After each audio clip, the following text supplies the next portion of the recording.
Alain Weinstein, bonsoir. Bonsoir. Vous pouvez me le refaire, s'il vous plaît, justement, comme vous le faisiez si bien. Bonsoir. La radio, pour vous, c'était pas magnétique, c'était magique. Entre le magnétisme et la magie, il y a quand même un lien. Et c'est essayer à la fois de se confronter au mystère et de le laisser complètement ouvert. Vous voyez, c'était un peu ça, le projet de Nuit Magnétique. Pour tout vous dire, je vous écoutais, je fermais la lumière et je me couchais carrément et jusqu'à minuit, vous m'emmeniez comme ça sur des horizons pas possibles. Et c'est vous qui m'avez donné envie de la radio. Il y a une dimension de rêve aussi dans le magnétisme. On est encore éveillé, on écoute la radio et on a l'impression d'être dans un rêve. C'est ça qui est magique.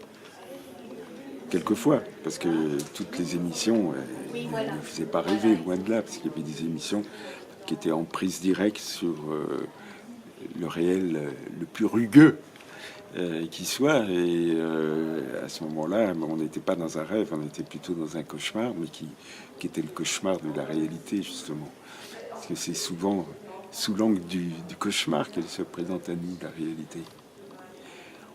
Cette réalité, vous cherchez justement à la rendre à la limite surréelle, mais sans pour autant tomber dans l'excès des médias d'aujourd'hui. C'était le poète qui parlait.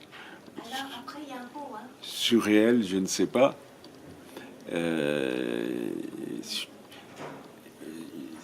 On était dans le présent, c'est tout. On était dans le présent et on parlait des choses qui nous paraissaient être celles qui préoccupaient les gens et qui faisaient appel à leur sensibilité. Donc voilà.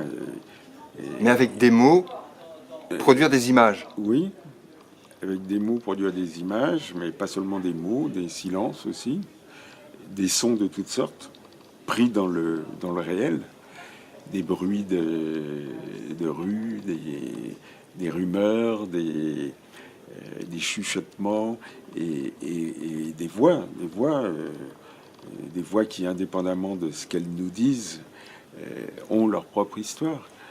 Et puis la musique, bien sûr, qui permettait souvent de rythmer l'émission.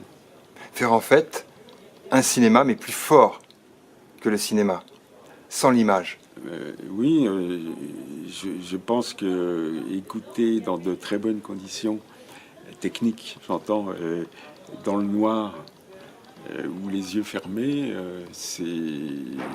le son est conducteur d'image et ça peut être, bon, c'est pas toujours gagné, mais ça peut être aussi fort, en tout cas comparable au cinéma.